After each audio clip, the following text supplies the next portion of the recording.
안녕하세요. 여러분을 달콤한 지구학에 새로 초대할 한소원입니다. 반갑습니다. 우리 2022학년도 4월 평가 총평 이렇게 이제 들어가게 될 건데요. 자, 여러분들 이제 시험을 보셨잖아요. 자, 시험을 보셔가지고 기분이 좋은 친구들도 분명히 있을 거고요. 근데 많은 친구들이 기분이 별로 좋진 않을 것 같아요. 그죠? 우리의 실력을 이렇게 평가해 봤는데 여러분들의 기대에 이렇게 미치지 못하는 친구들이 아마 많을 것 같아요. 자, 그만큼 이제 여러분들이 공부도 열심히 한 것 같고요. 나의 기대치가 많이 높아진 것 같습니다. 자, 그런데 이 총평을 이렇게 함에 앞서서 여러분들이 이제 모의고사를 이렇게 본 거잖아요. 모의고사를 봤으니까 뭐가 더 필요합니까? 나는 점수가 여기서 요 정도 나왔으니까 이게 끝이다가 아니라 이 점수를 좀 더 올려볼까? 혹은 나의 점수가 충분히 만족하는 상황이라고 한다면 자, 이거에 떨어지지 않고 유지를 어떻게 하면 시킬 수 있을까? 이런 게 더 중요한 여러분들의 자세인 것 같아요. 그래서 자, 이번 모의평가, 이 학력평가를 보면서 나의 어떤 문제가 좀 어려웠고 우리는 무엇을 좀 준비를 해야 될 것인가 이런 것들을 얘기를 좀 해보도록 하겠습니다. 자, 일단 전반적으로 문항은 평이었습니다. 왜냐면요, 전범위가 아니었잖아요. 그죠? 우리 지구학2에서 뭐 뒤에 대기라든지 해양이라든지 천체라고 하는 파트가 빠지고요. 앞에 이제 지질 파트만 나왔기 때문에 일단 전반적으로 좀 평이했다라고 보시면 될 것 같습니다. 자, 평이했지만 여러분들이 실수할 요소는 분명히 있었어요. 자, 그래서 실수할 수 있는 부분들을 조금 몇 가지를 한번 체크해 보면 5번 같은 경우 물론 잘 푸셨겠죠. 잘 푸셨는데 요렇게 이제 문제를 읽다 보면 이런 거 되게 많잖아요. 뭐 A와 B는 누구 중에 하나이다. 순서 없이 쓴 거다. 이런 얘기가 있기 때문에 순서를 잘 결정하셔야 되고요.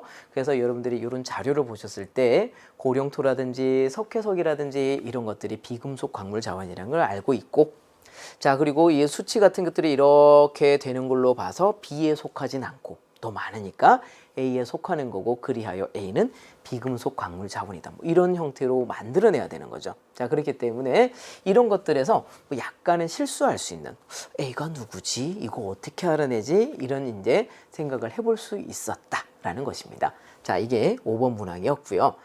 그 다음에 4번 문항도 이런 거 있어요. 우리 지각 평형설에 관련된 건데 뭐 물 위에 나무 토막을 띄워두는 그런 문제입니다. 자, 그래서 뭐 니은 보기 같은 경우에 이런 거예요. 나무 토막 이렇게 해놓고 밑면에서 압력이 있었는데 이를 살짝 덜어내면 이게 올라가잖아요.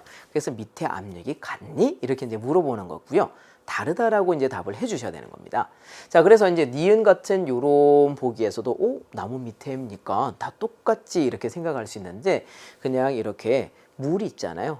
뭐 물 수면에서부터 얼마나 깊이 들어갔어 이런 걸로 이제 압력을 이렇게 선택해 주시면 되겠습니다. 그래서 이런 것들도 조금 실수할 수 있었고요. 특히 뭐 우리 지각 평형설과 관련된 문제는 뭐 이번에 4번처럼 어찌 보면 조금 평이하게 나올 수도 있겠지만 뭐 나무 토막 간의 밀도를 다르게 든다든지 하게 되면서 조금 난이도 있게 나올 수도 있단 말이에요. 그래서 4번과 같은 문제는 쉬웠어 그냥 넘어가 이렇게 하지 마시고요.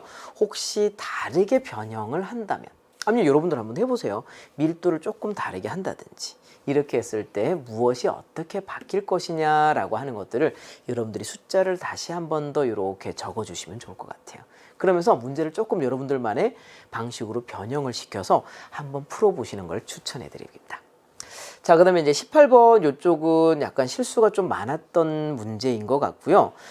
니은 보기에서 요걸 지금 물어본 건 뭐냐면 배상과 향상과 항상 우리는 문제를 그렇게 물어봤었는데 뭐 다른 뭐 학평이든 우리 수능이든 그래도 모평이든 이렇게 항상 물어봤는데 조금 독특하게 배사 향사를 물어보지 않고 배사에 해당하는 기호 혹은 향사에 해당하는 기호를 살짝 주고 이거 맞니? 이렇게 이제 물어봤어요. 그래서 혹시 여러분들이 이런 기호를 잘 못 보셨다면 조금 어려웠을 것 같아요.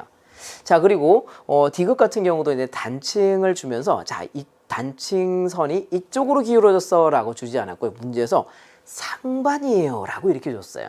그래서 이제 단층선의 단층면에 경사를 여러분들이 상반이니까 이쪽으로 가야 돼 라고 하는 거를 확인을 해 주시고 그 다음에 경사 방향을 측정해야 되는 거죠.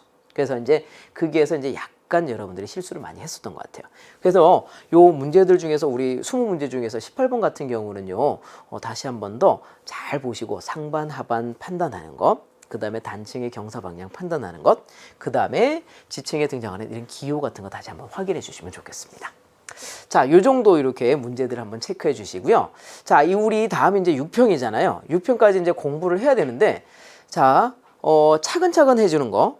마음 급하다고 딴 거 많이 해야지, 이것도 풀어봐야지, 저것도 풀어봐야지 이렇게 하지 마시고요. 여러분들이 공부하는 스타일대로 쭉 여러분들의 페이스에 맞춰서 가주시고요. 그 다음에 지금 대기나 해양이나 천체 파트는 안 나왔단 말이에요. 근데 실제로 대기나 천체가 어려워요. 작년 수능 기준으로 얘기하자면 대기와 천체에서 전체적으로 이제 10문항 뭐 이제 오답률 높은 거 10문항 중에서 한 7문항 정도가 대기 해양이고요. 그 중에 천체가 지금 한 4문제가 5문제 들어가요. 천체 같은 경우. 그래서 이제 여러분들이 앞으로 공부할 때 6평 전에 대기하고 천체 파트 있잖아요. 요거 계속 반복하면서 심도 있게 공부해 주셔야 돼요. 아시겠죠? 그래서 대기 천체 파트 공부해 주시고 작년 수능 문제도 한번 보면서 이렇게 좀 나왔구나. 조금 어렵게 나왔구나 이런 거 확인해 주시면 좋을 것 같아요. 자, 그래서 6평까지는 대기 천체 조금 신경 쓰면서 공부해 주시면 좋겠습니다. 자, 그래서 이제 앞으로 이게 대기 천체 한번 신경 잘 써주시고요. 그 다음에 지금 이제 기본 개념이 있는 상황, 개념 좀 안 됐으면 다시 잘 점검해 주셔야 되고요. 그 다음에 자료 같은 거 있잖아요. 우리 지우가 같은 자료 많이 해석해야 되니까 새로운 자료, 우리 수능 특강 같은 데 보면 새로운 자료, 나 처음 보는 자료인데 라고 하는 그런 문제들 자료 분명히 있을 거예요. 그런 거 해석하는 거. 그 문제 딱 뜯어가지고 그 자료를 잘 해석하는 그런 연습 많이 해주셨으면 좋겠습니다. 자, 요 정도까지 해서 총평 끝내도록 하고요. 우리 다음 6평에는 여러분들 이번보다는 좀 더 높은 점수를 얻어줬으면 좋겠습니다.